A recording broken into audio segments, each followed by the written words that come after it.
성경 말씀은 마태복음 6장 10절 말씀입니다. 보겠습니다. 6장 10절 말씀. 나라의 임하옵시며 뜻이 하늘에서 이룬 것 같이 땅에서도 이루어지이다.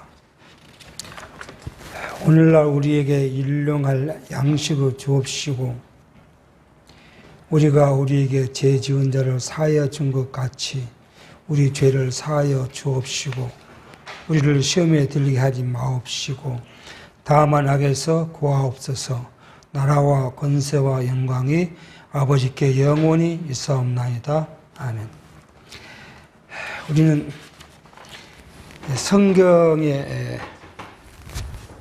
흐름을 계속 우리는 생각하면서 말씀을 살펴갈 필요가 있죠.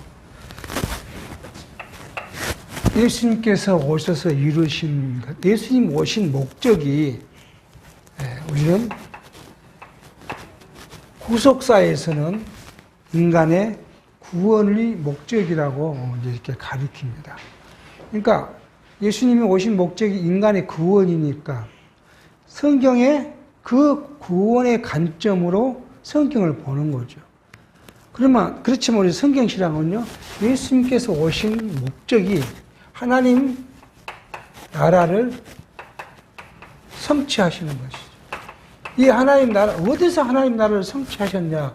물론 우리는 마태복음 4장에 보면은 예수님께서 오셔서 처음 하신 말씀이 회개하라, 천국이 가까웠느니라고 하시면서 하나님 나라를 전하기 시작합니다. 근데 이 하나님의 나라는 어디예요? 영원전 그리스도 안에서, 알죠? 작정되고, 그리고 예정한 그 나라, 이것이 하나님의 나라죠. 작정을 예정한 이것이 뭐냐면 하나님 나라입니다. 이 나라를 어디서 보여줘요? 에덴 동산에서 이 나라를 보여. 이것은 뭐예요? 신령하고, 그 다음에요, 하나님, 본질적인 하나님의 나라죠. 그 나라를 성취해 줄 것을 누구에게요? 아브라함에게 약속하고, 이 아브라함의 약속가 다윗으로 통해서 그 나라가 이루어지고, 그리고 이제 400년간 안목의 시대를 거치고 예수님께서 오십니다. 그러니까 이 나라가 그리스도께서 성취하신 나라인데, 이 나라는 신령한 나라입니다. 근데 이스라엘 지금 예수님 당시의 유대인들은 어디 나라요? 다윗이 이루었던 이 나라, 육체적이고, 그리고 현세적인 이것을 하나님 나라로 인식한 거죠. 그래서 예수님께서 오신 후에 이루어지는 신령하고 본질적인 하나님의 나라를 유대인들은 지금도 거부하고 있어요.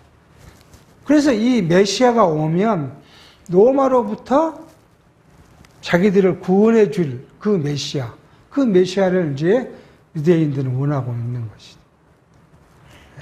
오늘 현대에도 지금은 굉장히 우리는 많이 우려한 거예요, 말이에요. 오늘 21세기를 살아가는 현대에도요, 뭐요? 아직도 이걸 지금 이야기해요. 육체적이고 현실적인 것을 이야기해요. 그래서 이 교회를 나오면은 예수 믿으면 첫 번째 하는 말이요, 복을 받는다. 그래서 이 복은 무슨 복이에요? 여러분, 가정이 평안하고, 자녀가 잘 되고, 사업이 잘 되고, 건강하고, 이게 다요. 현세적이고 물질적인 거예요. 이것이 예수 믿음의 대가가 이런 현세적이고 물질적인 것이 복으로 우리에게 온다고 이렇게 가르칩니다. 사실은 그런데 우리가 생각해 보면은요, 저희 어렸을 때는 이런 설교를 잘 못 들어봤던 것 같아요. 어느 날부터 교회가 현세적인 것을 가르쳐요. 이제 그 가장 큰 이유가 뭐냐 그러면 바로 오순절주의. 그죠?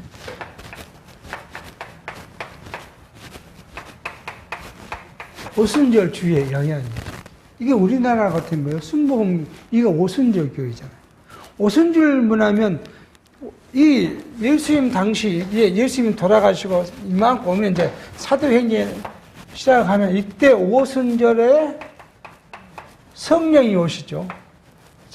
이 오순절 성령이 오는 것은 이미 예수님께서 약속하셨는데 성령은 언제 와야 되면 때가 언제나 그러면 오순절이에요. 때가. 장소는요. 우리가 이미 이제 사도행전 잘 아니까요. 어디예요? 예루살렘요. 그래서 예수님께서 제자들에게 누가요? 너희가 예루살렘을 떠나지 말고 내가 보내겠다고 한 성령을 기다려라. 그것이 언제예요? 예수님이 죽으시고 40일을 세상에 계셨으니까 죽으시고 3일 만에 부활하셨잖아요. 그럼 43일이 경과됐잖아요. 그리고 예수님께서 하신 말대로 며칠 못 돼서 라고 말씀하시는데 그게 이제 죽으시고부터 시작한 날짜로 하면 50일, 50일 때 오순절 성령이 오는데 성령이 왔다는 그 징표, 성령은 신이시기 때문에, 하나님은 신이시기 때문에 성령이 왔다는 증표를 뭐가 보여주지 않으면 알 수가 없잖아요. 그러니까 그 증표를 보여주기 위한 표적사 사건이 뭐냐면 하늘에서 비둘기 같이 임했다든지 불의 혀같이 나타났다든지 이것이 다 뭐예요? 성령이 오순절날 왔다는 증거인데 지금 시대에도 지금 이것이 온다는 거 아니겠어요? 그리고 예수님께서 뭐라고 조금 벗어납니다. 예수님께서 요한복음 마지막에 가면 내가 너희와 언제까지요? 땅끝까지 너희와 함께 있을 것이라고 예수님 약속해요. 근데 그 예수님은 무엇을 입고 오셨어요? 육체를 입고 오신 사람이기 때문에 영원토록 살 수가 없잖아요. 그래서 가시고 누구를요? 자기의 영, 보혜사 성령을 보내서 보혜사 성령이 땅끝까지 당신의 택한 백성과 함께 계시고 그게 오늘 지금 여러분과 저와 성령이 함께 있어요. 성령이 우리 안에. 근데 오순절 지난 뭐예요? 성령이 우리가 기도를 안 하면 우리를 떠나가지고 어디 가 있다가 막 기도하고 부르면 또 성령이 찾아왔다가 내가 성령 참 잊어버리면 또 우리 가버렸다가 그러니까 성경과 전혀 다른 것을 가르쳐서 성도들을 유혹하는 거죠. 미혹해요. 자, 이 말씀을 왜 오늘 말씀드리냐면 오늘 지금 본문에 읽은 것들이 전부 다 뭐예요? 이 육체의 것으로 현대 교회가 해석을 해요. 그래서 이 육체의 것으로 해석을 하다 보니까 신령한 하나님 나라는 어디 가버리고 없다는 거예요. 다 육체에 매이고 육체의 걸 원하고 육체의 것으로 만족하고 이걸 지금 성경을 살펴갈 것입니다. 한 나라가 임하옵시면 이건 뭐예요? 이게 영원한 하나님 작정한 나라가 그리스도로 통해서 이루어진 것처럼 오늘 우리에게도 그 나라가 이루어달라는 거 아니겠어요? 여러분과 저의 마음속에 성령이 오셔서 그 영원한 하나님의 나라를 이루어져 가게 해달라는 거예요. 그 영원한 나라의 모형이 뭐니까요? 교회니까. 그리스도가 전한 복음이 전파돼서 교회를 이루고 여러분과 저가 교회예요. 우리가 착각하고 있는 건 뭐냐면 우리가 기존 교회에서 착각한 건 뭐냐면 우리가 교회라는 것이 아니라 어디가요? 이건 그 교회라고 생각을 해요. 그러니까 교회에 가야 하나님을 만난다 생각해요. 근데 바울은 뭐예요? 중생하고 거듭난 속사람. 그것이 뭐예요? 교회라고 이야기해요. 하나님 나라이고 교회라고 이야기해요. 그러니까 여러분과 저 속에 우리가 새롭게 변한 중생하고 거듭난 우리 속사람이 교회고 하나님의 나라요. 이것이 충만히 이루어지기를 지금 기도하라는 거예요. 근데 그 나라가 어디에서 이루어졌던 거지? 하늘에서 이미 이루어졌는 것처럼 이 땅에서도 이루어지게 하옵소서. 이렇게 지금 기도한 겁니다. 영원한 하나님의 나라에서 실현되는 것처럼, 영원한 나라 실현되잖아요. 그것처럼 이 땅에 오늘 우리에게도, 이 땅은 뭐냐? 오늘 살아가는 우리 현실의 오늘 세계에서도 이루어지기를. 그게 곧 하나님의 뜻대로 그리스도의 땅에 오셔서 하나님 나라가 실현된 것이 됐던 2000년 것처럼 오늘 여러분과 저에게도 이루어 달라고 기도하라고 지금 예수님은 그렇게 기도를 가르치십니다. 하나님의 작정한 영원한 뜻이 뭐예요? 그게 바로 창세기부터 어디까지? 종말까지, 계시록까지 이루시는 하나님의 나라. 그 나라가 하나님의 작정하고 영원한 뜻이다 라고 지금 이야기합니다. 그러니까 아담으로부터 다윗에게 이르기까지, 그리고 오늘 현대로부터 어디 종말이기까지 하나님께서 성령을 통해서 우리 통치해 가신 하나님의 나라, 이 나라가 그냥 있는 것이 아니라 어디요? 여러분과 저에게 임해서 우리가 삶이 뭐요? 기쁨과 평강과. 그러니까 하나님의 나라는 뭐에 있다고? 하나님의 나라는 먹는 것과 마시는 것이 아니라 평강과 의와 희락이라고 그래요. 자주 제가 이야기를 합니다. 우리의 영적 삶, 그죠? 성도의 영적 삶은 뭐예요? 이거예요. 평안이 있고. 뭐 때문에요? 우리 육체는 불안해요. 그잖아요. 육체는 불안합니다. 육체는 뭐, 한 시간, 이도 모르는데, 이걸 우리가 평안하게 할 수 없잖아요. 그렇게 이야기하는 사람은 바보예요, 사실은. 나는 미래가 걱정이 하나도 안 된다. 나는 지금 당 10분 후에도 난 죽는 것도 걱정 안 되고, 아무것도 걱정이 안 된다.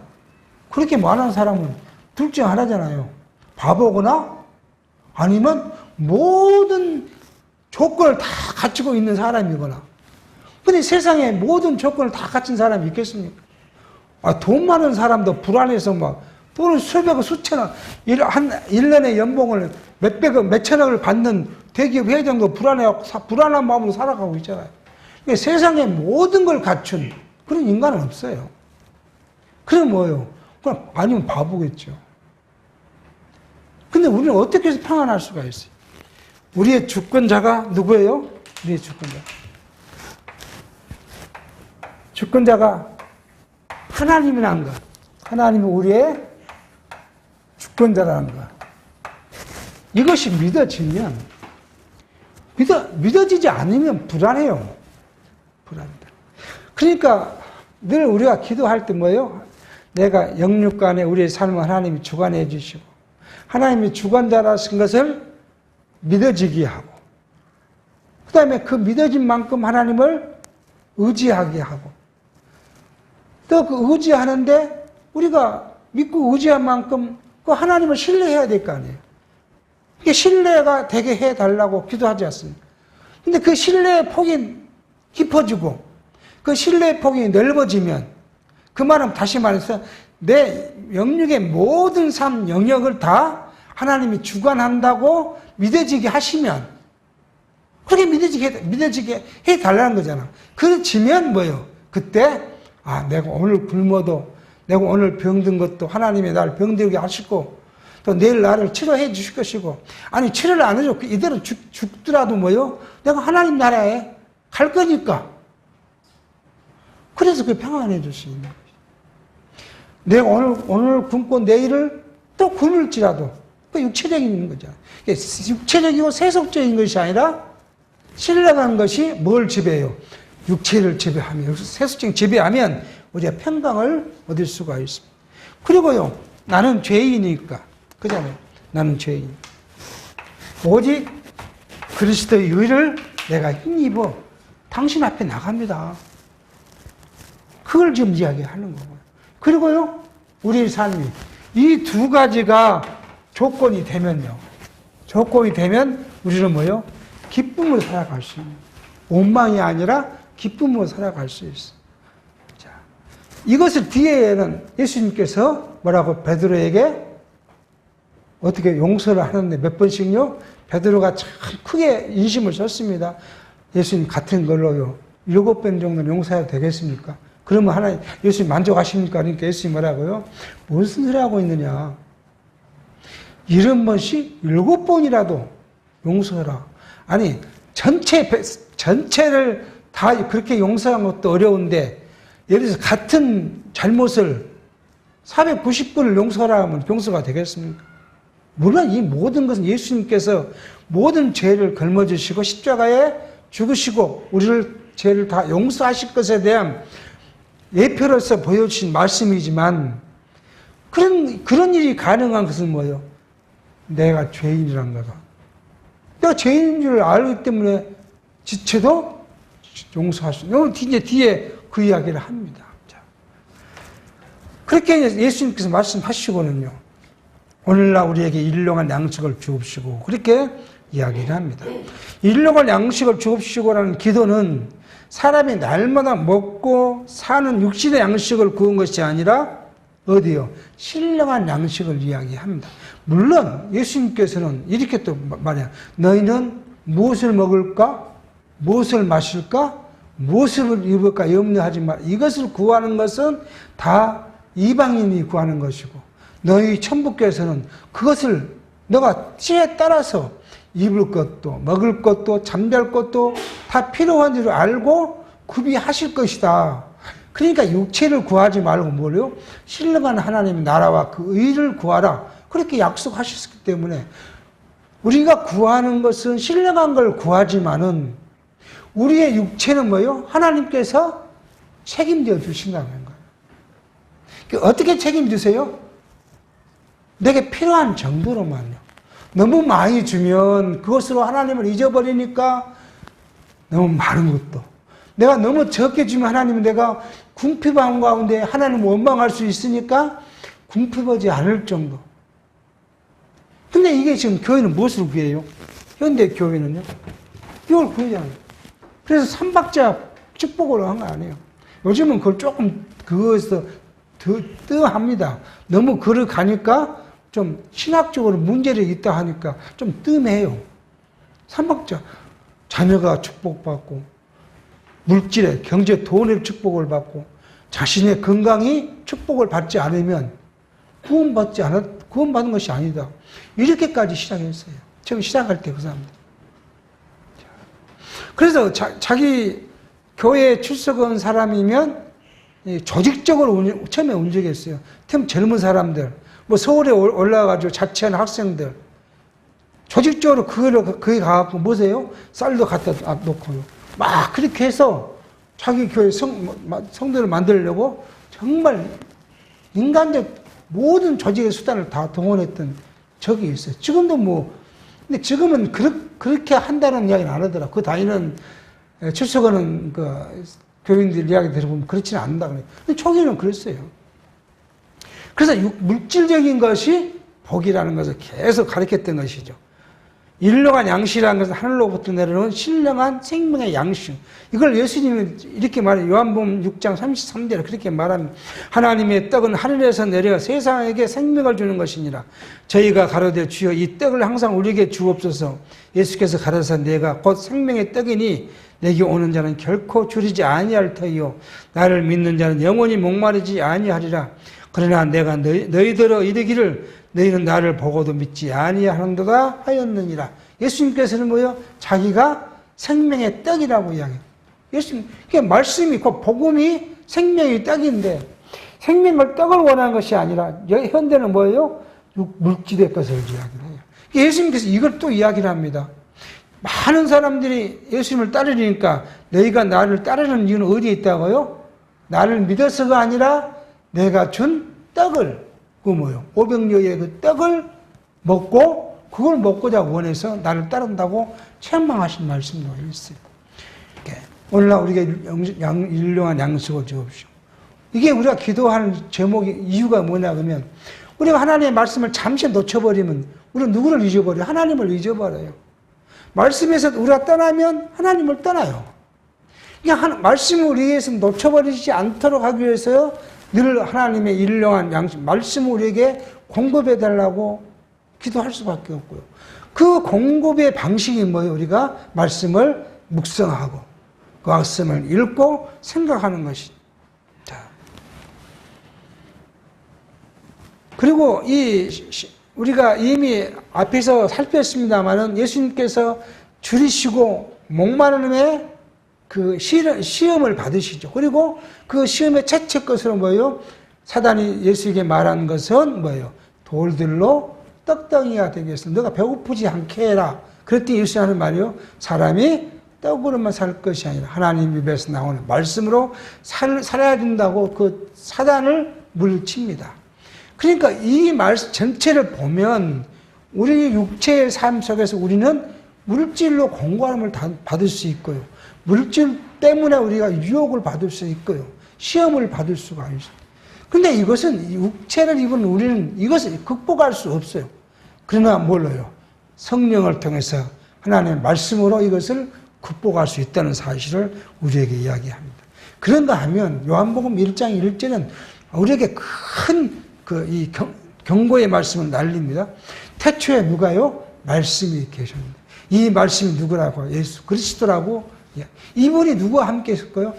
하나님과 함께 계셨고 하나님과 동등한 분이고 이분이 모든 것을 창조하셨다고.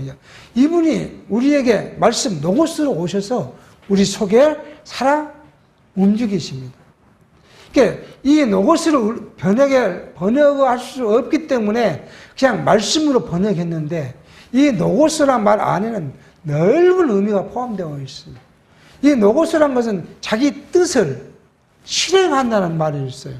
그러니까 하나님의 뜻은 곧 실행하는 거예요. 하나님이 그렇게 전능하신 분이고 또 다른 말로 하나님의 뭐로요? 여호와라는 거예요. 자기가 뜻을 세우면 곧 그것을 이루시는 분. 그분이 바로 누구예요? 우리에게 말씀으로 오신 예수 그리스도다. 이분과 함께 사는 것, 그리스도에 의해 사는 줄 우리가 알 때 우리가 일용할 양식을 먹고 살아간다고 성경은 우리에게 교훈해 주고 있습니다. 그리고 우리가 우리에게 죄 지은 자를 사하여 준 것 같이 우리 죄를 사하여 주옵시고, 우리가 우리에게 죄 지은 자를 사하여 준 것, 역설적으로 이야기를 합니다. 내가 너희를 사하여 줬으므로 뭐예요? 너희 형제의 죄를 너희들 사하여 주라를 역설적으로 지금 이렇게 말해주고 있는, 우리가 우리 지체의 형제의 죄를 사하여 준 것처럼 하나님 우리 죄를 사하여 주옵소서. 자, 어떻게 해서 우리가 우리 죄를 사하할 수 있어요? 우리 인간의 지체의 형제의 죄를 우리가 용서한다는 건 쉽지 않습니다. 아니, 같은 부모의 뱃속에서 태어나서 같은 형제인데도 성격이 다르고 뜻이 다르니까 뭐예요? 싸우고 원수처럼 싸우는 경우가 보니까 그런 가족이 많더라고요. 이야기하다 보면 이제 제가 젊어서 얼싸 막 노조하고 그랬던 같은 이 멤버들이 가끔씩 한 3, 4개월에 한 번씩 만나서 이야기하면 편안한 가정이 한 집도 없어요. 꼭 어딘가 하나씩 걸려 있어요. 걸려. 그래서 걸려있는 이야기를 하면 가만 보면 저희 집이랑 똑같은 이야기예요. 다 왜요? 성격이 틀리니까 하는 행동이 틀려요. 행동이 틀리니까 그 행동이 이해가 안 되는 거예요. 더 이해가 안 되는 이유가 뭐냐면 같은 형제니까 다 이해할 거란 거잖아요. 부모를 공경해야 되고 형제를 사랑해야 되고 다 그렇게 알고 있고 그렇게 해야 될 거 아니라는 거예요. 그건 모든 사람이 생각하는 건데. 근데 왜 꼭 저 친구만 안 하는 거예요? 그죠? 꼭 많은 자리만, 뭐 하자 그러면 많은 자리만 가고요. 뭐 하자 그러면 돈 내는 데는 싹 빠지고요. 그러니까 이게 이제 눈에 한 번, 두 번은 이해하다가 이제 세 번, 네 번 가면 눈에 거슬리잖아요. 근데 그걸 좋아할 사람이 누가 있어요? 없어요. 그러니까 그 같은 부모 밑에 단 형제간도 그게 안 되는데 전혀 다른 문화에서 전혀 다른 삶을 살다가 모인 사람들이 그 용서가 되겠습니다. 안 됩니다. 근데 예수님은 지금 그렇게 기도하라는 거예요. 이유가 있습니다. 자, 우리가 형제의 죄를 용서할 수 있는 실수, 죄라 하면 실수를 용서할 수 있는 힘이 용서의 힘이 어디에서 나오냐 그러면 뭐예요? 하나님 사랑이에요. 하나님이 나를 사랑해서 내 죄를 용서했는데 이 비유를 뒤에 가면 예수님이 이렇게 말합니다. 어떤 사람이 주인에게 돈을 얼마나 빚을 졌냐 그러면 1만 달란트를 졌다. 1 달란트가 6천 데나리온이에요. 이 달란트가 6천 데나리온. 1 데나리온이 하루 품삯입니다. 그러니까 얼마겠습니까? 품삯이에요. 오늘 같으면, 오늘 현재 20만 원이면 6천이면 돈이 얼마입니까? 근데 그거에 1만 달라니까 얼마나 많은 돈을 빚졌어요. 갚을 수가 없으니까 가서 주인한테 내가 돈이 없어서 못 갚겠습니다. 그러니까 주인이 그걸 용서를 했어요.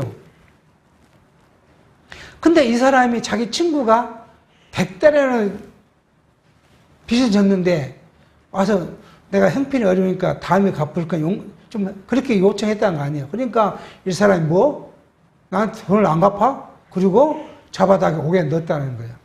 이게 다른 사람이 보고 너무 괘씸하니까 주인한테 가서 이런 일이 있었습니다 하고 그렇게 이야기했더니 주인이 자기 종을 부려다가 나는 너한테 1만 달란트를 갚아줬는데 너는 100달러도 못해야? 그러면서 자기 옥에 넣고 예 그랬다. 예수님 그 이야기를 합니다. 자, 우리가 이걸 이렇게 다르게 생각해 보자고요. 내가 1만 달란트의 빚을 탕감받았으면 그것이 감사하고 그 주인의 그 포용력을 자기가 고맙게 생각했으면 100달러는 그걸 이해 못 해주겠습니까? 근데 이것은 모르는 거죠. 자기가 1만 달란트의 것을 돈을 사함을 받았다는 것에 대한 감사도 모르고 은혜도 모르고 그러니까 뭔 말 알아요? 자기 권리만 아는 거예요. 그 100달러를 받을 권리만 아는 거예요. 이러면 형제 용서할 수가 없어요. 절대 할 수가 없습니다. 그런데 뭐예요? 내가 1만 달란트를 탕감받았다는 그 은혜를 아는 것, 그것이 누구예요? 하나님의 사랑을 아는 거예요.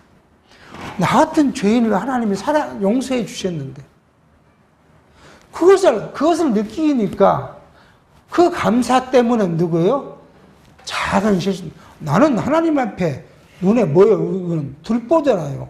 용서받을 만큼 큰 죄를 저지르는데 제 형제는 나에게 작은 TIR 정도밖에 안 된 실수를 그것을 깨달아지면 용서할 수 있다는 이 말을 하고 지금 있는 거예요. 이 말을 다시 처음부터 뒤집으면 뭐예요? 내가 너희를 용서한 것처럼 너희는 너희 지체. 자, 용서해라. 근데 이 지체가 누구예요? 자, 우리 손으로 보세요. 오른손이 실수를 했어요. 그러면 왼손이 오른손한테 너 죽여, 이렇게 합니까? 그렇지 않아요. 이 말은 뭐예요? 우리가 그리스도의 몸된 지체이기 때문에 오른손 된 내가 누구예요? 왼손 된 지체가 실수하면 뭐예요? 내 몸이 이것에 용서하는 것처럼 용서할 수 있다는 거. 그래서 예수님께서 우리가 바울을 통해서 준 거 우리가 한 그리스도 몸의 지체라고 이야기해요. 지체이기 때문에 실수가 그 형제의 실수를 용서할 수 있는. 근데 이게 모든 근거는 어디예요? 하나님 사랑에 있음을 이야기를 합니다.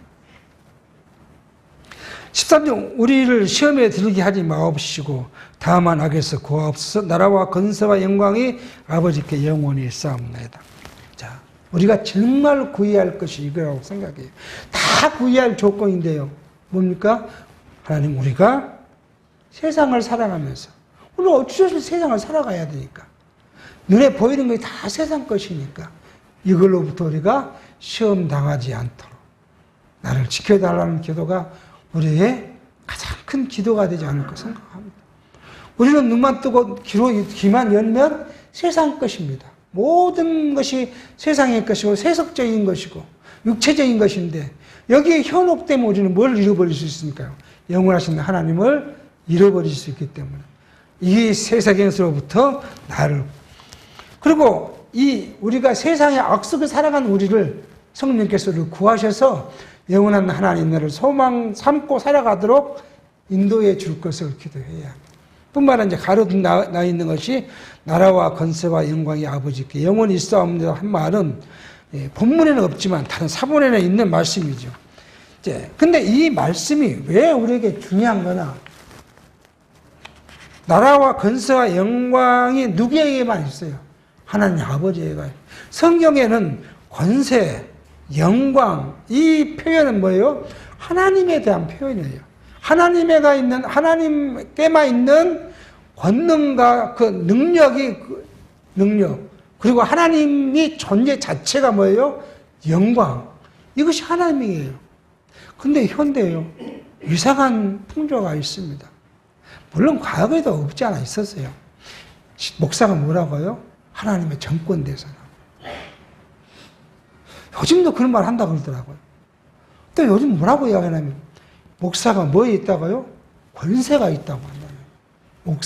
목사 직임에 대한 권세가 있다는 거예요. 그래서 목사가 이렇게 말하면 성도가 만약에 반항하거나 토를 달거나 그러면 난리 난다는 거예요. 그 말 듣고 한참 그 말하는 사람은 어떻게 웃었습니다. 이게 내가 웃으니까 그 말하는 사람이 왜 웃냐고.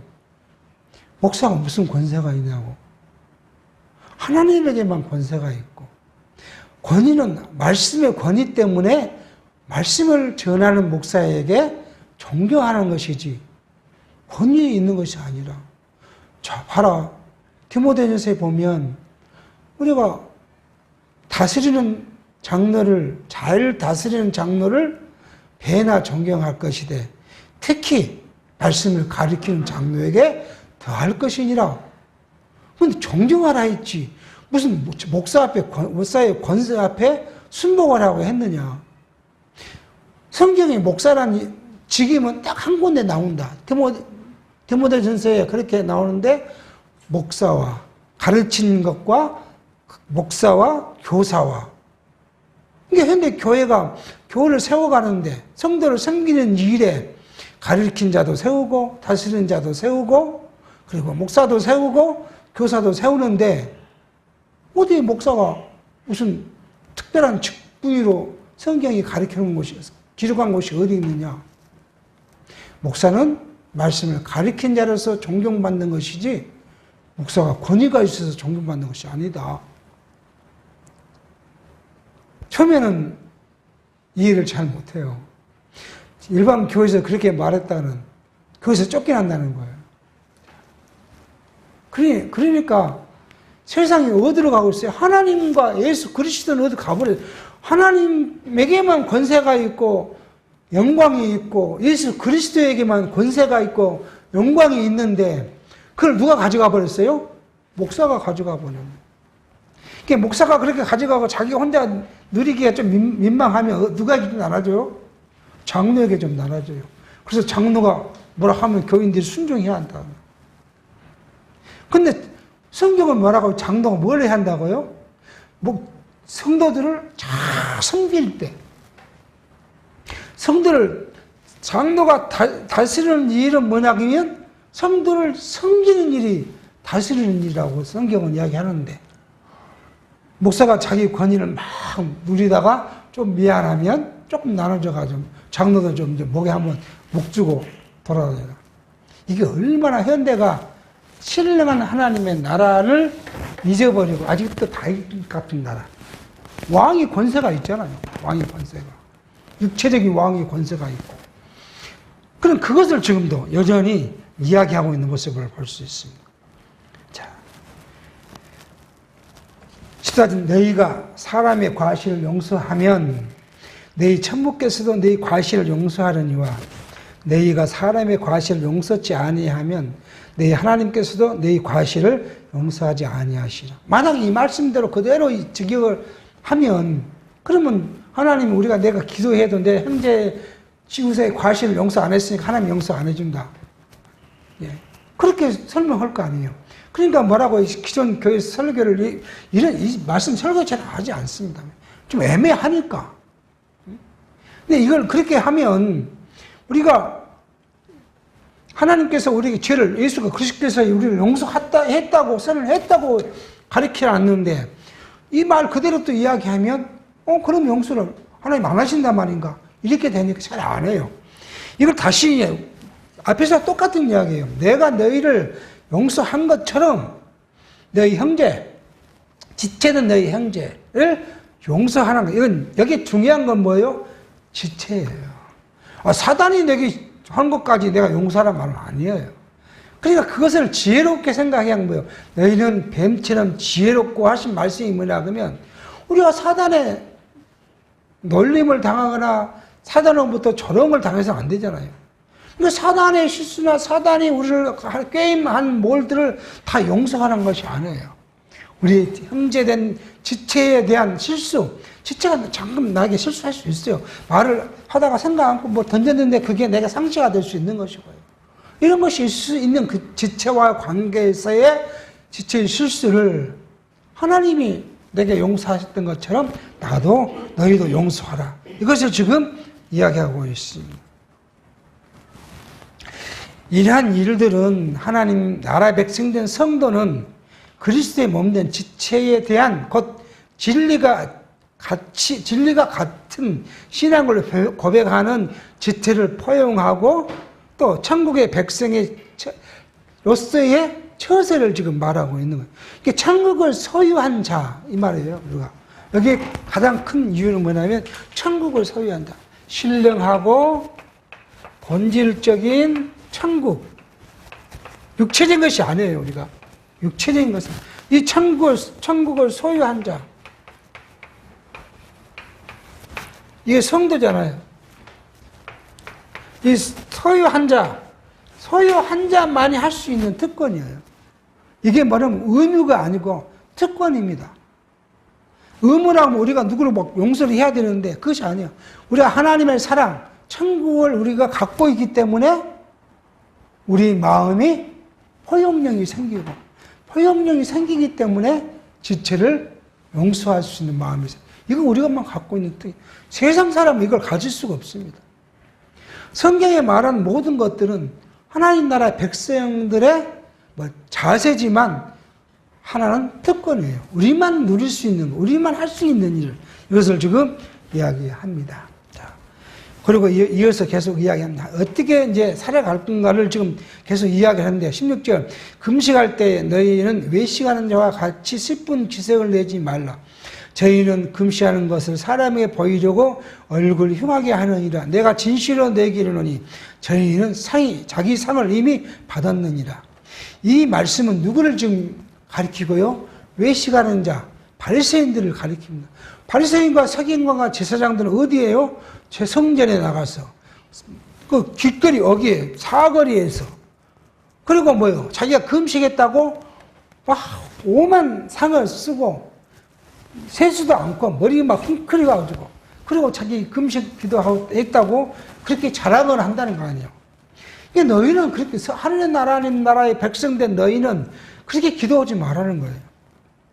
그 사람들은 그것이 자기 자랑이고 자기 의이고 그리고 이 자기 자랑과 자기 의는 하나님의 상을 받는 것이 아니라 누구의 상을 받아요? 세상 사람들 상을 받았으니까 너희는 그렇게 하지 말라는 거예요. 그걸 지금 이릅니다. 자, 금식이란 건 뭐냐 그러면 율법의 한 조항이에요. 이게. 그래서 죄를 범하면 내가 하나님께 회개를 해야 되잖아요. 회개를 할 때 어떤 모양을 하냐 그러면 금식을 하는 거예요. 금식은 자기를 괴롭힌다는 것 뜻이에요. 그러니까 내가 죄를 회개했기 때문에 뭐예요? 나를 나의 심령을 괴롭히고 내 몸을 괴롭혀서 육체로 나가 하나님 앞에 내가 내 죄를 회개했습니다는 그걸 표현을 뭐로 해요?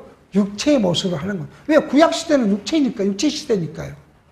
그래서 사람들 앞에 죄를 지면 회개 금식하고 괴로움을 표현을 하는 것이었는데 현대에 와서도 지금 금식을 해야 되냐?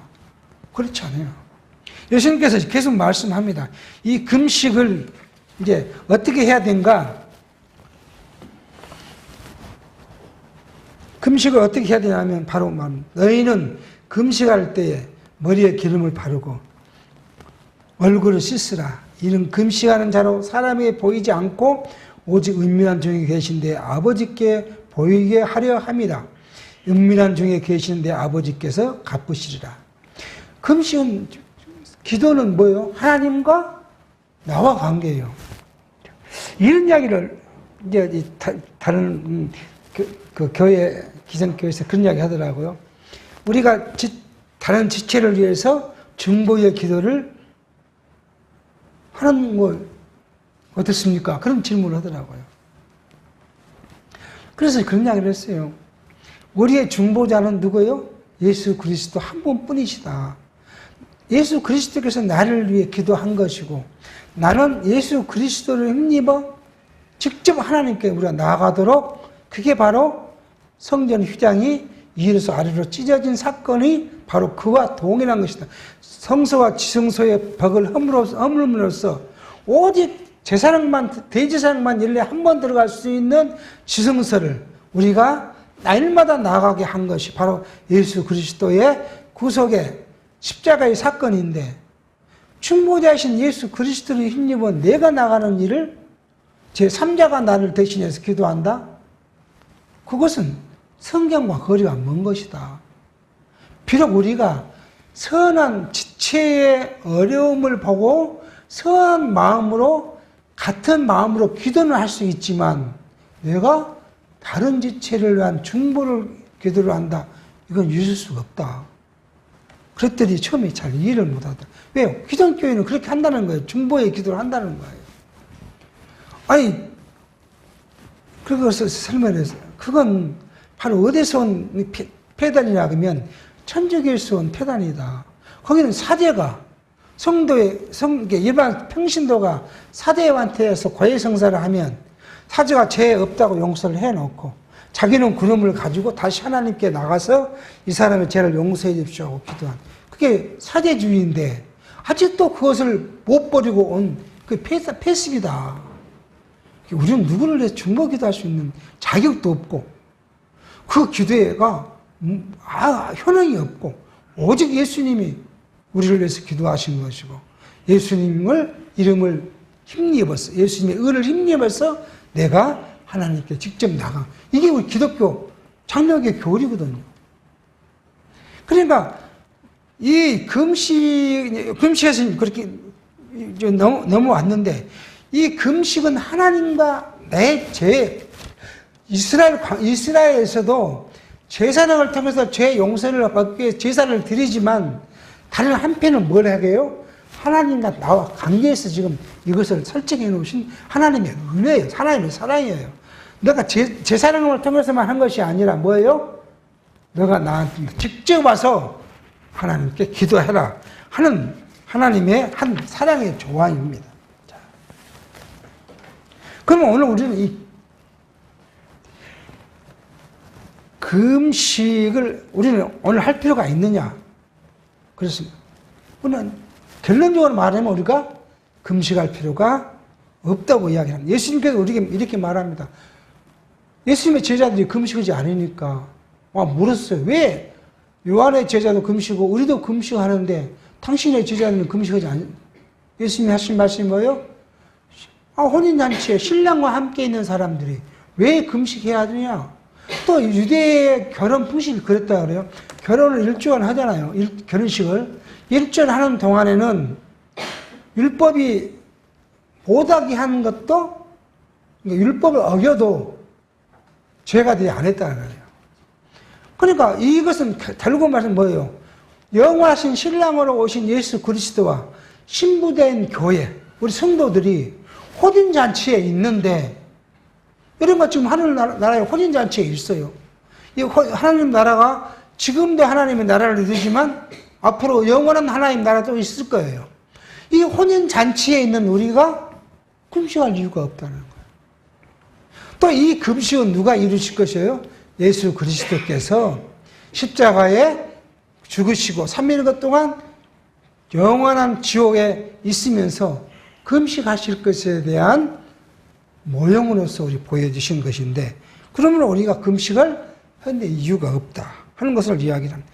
근데 이스라엘 백성은 이 금식을요, 얼마나 더 강화했느냐. 금식은 이렇게 1년에 그 2차례 하도록 돼 있었어요. 금식을, 율법에는요.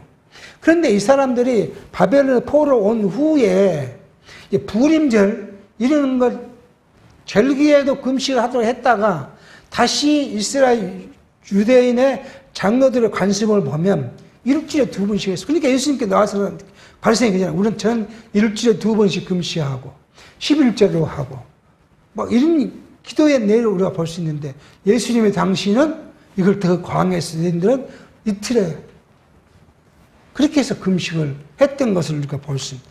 결론을 보면 예수님의 40일간 금식하시고 십자가에 금식한 것의 모형이고 이루셨고 또 우리는 뭐예요? 영원한 그리스도의 혼인잔치에 참여한 신부이기에 금식할 이유가 없다는 사실을 우리가 생각해 보게 합니다. 구약에는 금식은 육신의 것이지만 오늘 우리는 심령의 근심을 합니다. 그게 바로 우리가 하나님을 잊어버리고 범죄했을 때 우리가 심령적으로 아파하고 괴로워하고 힘들어한 모든 것이 뭐예요? 바로 구약의 금식과 동일하는 사실을 생각하면서 오직 그리스도께 나가는 것이 영원한 안식이고 또 그것이 바로 금식이라는 사실을 알게 합니다. 기도하겠습니다. 하나님 아버지, 오늘도 예수님께서 저희들의 기도의 내용을 가르치시면서 영원한 하나님의 나라를 소유한 우리는 하나님과 우리의 직접적 관계 속에서 하나님께 나아갈 것이며 금식할 필요도 없음을 예수를 통하여 교훈해 주심을 감사합니다. 육체의 삶을 살아갈 때 우리가 비록 실수할 수 있으나 우리의 심령이 하나님을 생각하며 하나님을 기억하여서 하나님께 돌이켜 평강을 얻을 수 있도록 성령이 우리를 인도해 주시옵소서. 예수님의 이름으로 기도하옵나이다. 아멘.